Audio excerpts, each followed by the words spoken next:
I'll give that new house you just bought to my parents, or else we're getting divorced. The quarrels start early in the morning, as if I don't already have enough on my plate with work deadlines and raising our kids. He sulks around threatening divorce, but he wasn't always like this. Just a year ago, he was a decent man. Why do mother-in-laws always have to stir the pot and turn their sons against their wives? My name is Nancy. I'm 49 years old, and I make a living as a comic book artist. I was initially just an editor and artist with my husband, Luke, who's 9 years younger. We bonded over our shared interests, started hanging out at Comic-Cons, and one thing led to another. We were a couple. No grand gestures, no public announcements, just quietly became a couple. Before we knew it, 8 years had passed. We never really had any desire to get married, so we were comfortable in our companionship. However, everything changed when we decided to adopt. Please come to the hospital immediately. I got a call from a nurse in the middle of my workday. She told me that my brother and his wife had been in a car accident. I rushed to the hospital where the doctors broke the news to me. They didn't make it. Losing our parents in our 30s was hard, but my brother and I were adults with our own lives. We managed to get through. My brother, unlike me, was married to a wonderful woman, so our family line was secure, or so I joked. I was content with my single life. After years of trying, my brother and his wife were blessed with twins, a moment of joy for all of us. However, the twins couldn't leave the hospital with their mother after birth as they were jaundiced and needed to stay in for a few days. The new parents were commuting to the hospital daily to see their infants when a drunk driver took them away, leaving the twins behind. Afterward, there were relatives who aimed for my brother and his wife's inheritance and expressed interest in adopting the twins, but with firm intention to protect these precious lives that my beloved sibling had left behind. Not for money, I initiated the adoption process for the twins. In this process, I faced harsh criticism from many relatives and some even severed ties with me. Fortunately, right after the Lehman shock, I had purchased 3 one-room apartments in the Marina district. I was living in one and renting out the other 2. Apart from my earnings as a comic book artist, I also had a steady rental income, so I had both a place to live and enough income to raise children. However, I had overlooked something crucial. I had never been married, nor had I ever raised a child. At the time, I was so focused on protecting the twins that I hadn't taken into account what would come next. I was able to take a break from my ongoing comic series and somehow manage unfamiliar household chores and child rearing. It was already a huge task to care for one infant, but I was thrown into the deep end, having to take care of 2 at the same time, and it was hectic every day. Seeing me run ragged by the twins, Luke, my editor, suddenly proposed to me, saying, "Miss Nancy, will you marry me?" I had lived for 49 years, had a couple of lovers in the past, but as I was absorbed in my work, my marriageable age had passed without me noticing. Also, having continued a vague relationship, more than friends but less than lovers, for 8 years, I couldn't find the meaning to get married now and was unable to respond to his proposal. As I was looking down, lost in thought, one of the twins, my son, started crying loudly using his whole body. Whether he wanted milk, a diaper change, or was just angry at being woken up, I wasn't sure. There, it's okay, don't cry. As soon as I picked up the eldest twin, he stopped crying, but I couldn't pick up the younger twin and he continued crying. That's when Luke immediately picked up the younger son and started soothing him. "See, at times like this, you can't hold both of them at once, right? Would you make me their father?" he asked. "But you understand that I'm 49 years old and already have 2 kids, right? You're young and I'm married, so it would be better for you to find a woman of childbearing age," I replied. But when I said this, Luke responded, "Even though I'm 9 years younger, I'm 40, I'm already quite the middle-aged man. Would you be convinced if I say I want to spend the rest of my time with you?" As Luke said this, looking into my eyes, I thought, maybe it's too much for me to raise twins alone. Perhaps the presence of a father is indeed necessary. With that feeling prevailing, I humbly accept your proposal. "I will strive and dedicate myself as a wife and mother," I replied to him. And so we got married and we're planning to live peacefully and happily ever after as a family of 4, but I can't stand this anymore. The one-room apartment, which I had never minded when I was single, had become too cramped since the twins' arrival. With an increasing amount of stuff, there was barely any room to walk around.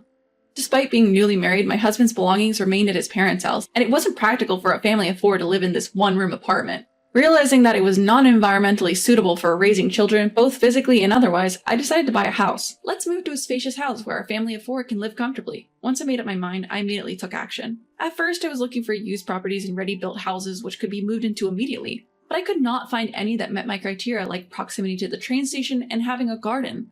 So my husband and I decided to find a suitable piece of land and build a custom home. A 49-year-old mother who's a comic book artist and a 40-year-old husband with a regular job. We thought that we could easily get a housing loan from the bank, but due to my unstable income and the repayment period, we faced several issues, and contrary to our expectations, we couldn't get the loan. With no choices left, we thought about taking out a loan together, but my husband had already taken a loan in his name to renovate his parents' house.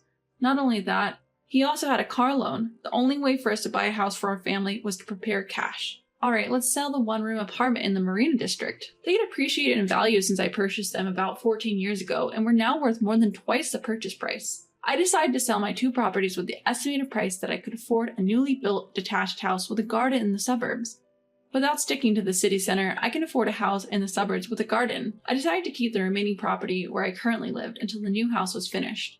So, using my network of friends and acquaintances, I was able to find a piece of land, design the floor plan, and sign a contract with a construction company that would build my dream house. All that was left was to persevere in this cramped one-room apartment until the new house was completed. But just as I was gearing up, the intercom rang. When I checked the camera, there stood my husband's parents. "Hello, you're there, right? Open the door already." Taken aback by their sudden visit, I unlocked the door and hurried to the entrance to welcome them. "Oh, Nancy, thank you for letting us in. We heard from Luke that you're building a new house because the current room is too small. It's strange to chat standing up. Can we talk inside?" And with those words, they practically barged in, more like home invaders than guests. "Luke's at work today, right? We heard you work from home, so we came to check on you." I couldn't hide my surprise at this unexpected visit from my in-laws. But I couldn't just ask them to leave without even offering them a cup of tea after they'd gone to all the trouble of coming over, given their advanced age. So I remained quiet. "This really is too small for 4 people," Luke's mother said before cuddling the twins and cooing about how cute they were. Then suddenly, "We renovated our house recently. Why don't you stay with us until your new house is ready?" At this unexpected offer from my mother-in-law, I was speechless. I'm in my late 40s, and I thought I was beyond being afraid of anything, but when it came to my mother-in-law's words, even I was rendered speechless. I felt as though I had been turned to stone by Medusa's gaze and couldn't move. Then, "The construction will probably take about a year, right? You've become part of our family, so why don't you let us pamper you a bit? We can look after these twin babies now that we're retired," my father-in-law said. You often hear about father-in-law and mother-in-law issues or trouble with in-laws. But I was ashamed of swallowing those stories whole and doubting the kindness of my in-laws. They are really wonderful people after all. They are Luke's parents, I thought. So that night, Luke and I discussed and decided to live with them until the new house was completed. A few days later, we left our furniture and appliances at home and only brought the necessary daily necessities to Luke's parents' house. They treated us grandly that night, but the following morning, they quickly showed their true colors. "Nancy, wake up." I was awakened by my mother-in-law at 5 a.m., just after I had fed the twins their milk at 3 a.m. and had finally gotten them back to sleep. "It's unacceptable to oversleep at your age. Get up and make breakfast for your husband. I'll teach you how to make Luke's favorite miso soup, so remember it well." I was exasperated by the early morning cooking lesson, despite hardly having had any sleep. I pleaded for a little more sleep, but she scolded me, saying, "I wasn't allowed to sleep when I was your age. You're about the same age as me, but you're too spoiled asking for more sleep because you're tired." She was the type of person who believed in experiencing hardship, as she had when she was young, rather than praising and encouraging. Not only was my mother-in-law a problem, but my father-in-law also had no sense of the atmosphere. "Excuse me, would it be possible to refrain from smoking indoors? We have a baby in the house." When I politely explained this to him after he lit a cigarette without a word at the dining table after dinner, saying, "What? This is my house. I can smoke wherever I want. It's none of your business," he got angry and refused to listen to me. Furthermore, when I left the table to look for an ashtray, my father-in-law put his cigarette ash in the soup I had made, which he hadn't touched, saying it was unpalatable. To make matters worse, he discarded his cigarette butt in the soup bowl. Having lived a poor life in my childhood, I was sensitive about food. I couldn't bear to see food disrespected, let alone wasted. That night, when I told my husband about the terrible way his father treated the food I made and how his mother forced chores on me, leaving me no time to rest, my husband sighed and said, "Isn't it your fault that the food you cook led to such a situation? It's obvious who's the villain here. My parents are very forgiving. All it would take is an apology from you. Let's go apologize right now. I'll accompany you. If you, as the twins' mother, lack the patience and endurance, our children won't grow up to be respectable adults like me." Upon receiving my firm response that I would never apologize, my husband, his face beet red, retreated to our room without uttering a word.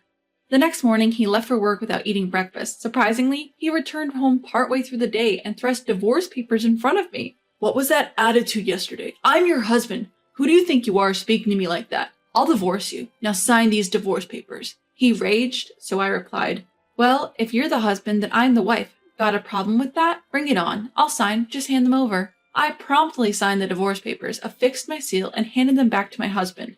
It seemed that losing the argument annoyed him. So he turned to his mother for backup, scurrying off to his parents' room. A 40-year-old man running to his mom because he was about to lose an argument, he was acting like a middle schooler. Such a man wouldn't have the guts to submit divorce papers.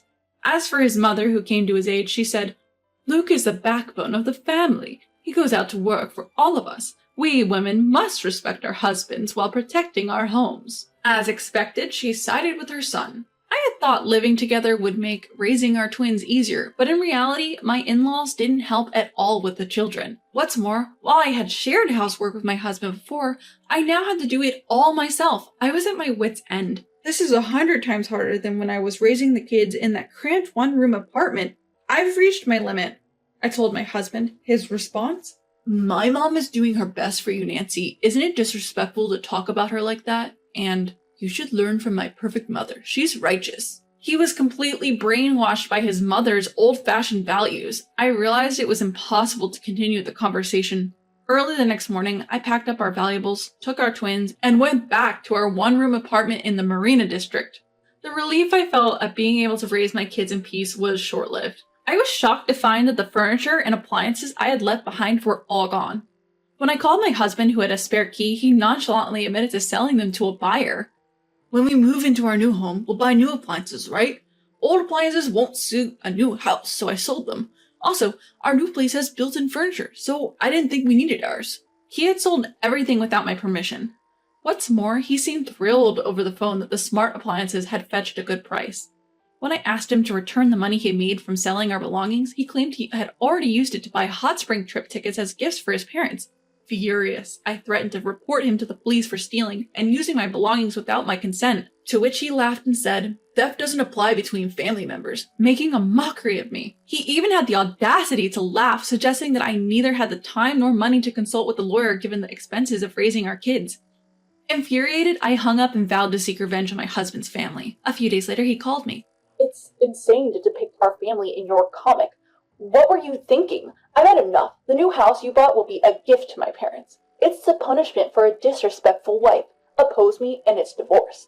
So, before I returned to my apartment in the Marina District, I had taken from his room to the ward office and submitted the divorce papers that we had signed. Soon after, I received another call, not from my husband, but from my ex-husband, trembling. What do you mean by divorce? Why did you submit the divorce papers?" I could hear his trembling voice over the phone and imagine his pale face.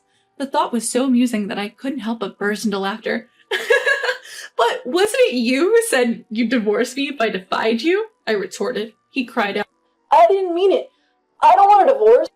I had no intentions of forgiving him, and to add insult to injury, I informed my ex-husband about the forthcoming publication of my comic essay, which detailed the harassment I endured from his family. Upon hearing this, Luke panicked. "Hey, I beg you. Everyone in the publishing industry knows I'm your husband. If you depict my family..." What? Are you afraid it will be revealed that you still call your mother Mummy at night? When I taunted him, Luke said, "When a family member is in trouble, you help them, right? I took care of our twins because we're family." Listening to him trying to make himself look good made me speechless. He then said, "Marrying you, Nancy, made me a lucky man. This divorce feels like an extension of a little squabble, right? Let's start over. We can make it work this time." His sudden change of heart made it clear he thought my filing for divorce was just a childish pout. I asked him why he ignored the harassment I had received from my in-laws and why he had promised them a new house if he was now proposing to reconcile. His reasoning was apparently that his family was kind enough to let me live in their home for over 6 months for free. If I defied them, they would not let me live with them. If that happened, I wouldn't be able to live in the new house either. I wondered, why do people feel entitled to their spouse's belongings after marriage? His thoughts left me speechless, not with anger, but with utter disbelief. Apparently, my ex-mother-in-law had brainwashed Luke by telling him that I, an older single mother, would not be desirable to anyone else. "That's why you ended up alone, right?" she would say. "My dear Luke was kind enough to take you in, so you should be grateful to us." Convinced that I would forgive anything, Luke begged me at over 40 with no place to return to. "Let's live together." "There is no way I can live with such an irrational person like you. Soon, I will ask for compensation through my lawyer for the furniture and electronics you sold without my permission. And don't forget that you tarnished my reputation as a publishing company's breadwinner. I hope your chair is still there when the holiday is over." I cut him off and hung up the phone. After that, we moved to our newly completed house. I received a couple $1,000s from Luke, which was far less than $1 million, for compensation and the sale of the furniture and appliances. Then I took a long vacation until my twins started elementary school and raised them with much love and time. Because I hadn't been active as a comic artist for nearly 6 years, some of my work started to gain a sort of mystery premium. My True Story, a collection of bride bullying stories, which I drew just before my long break, became a bestseller and was even made into a movie. I felt a mix of joy and embarrassment. But when these twin boys grow up, I want to teach them to always be on their future wife's side and be there for her, not their mother-in-law.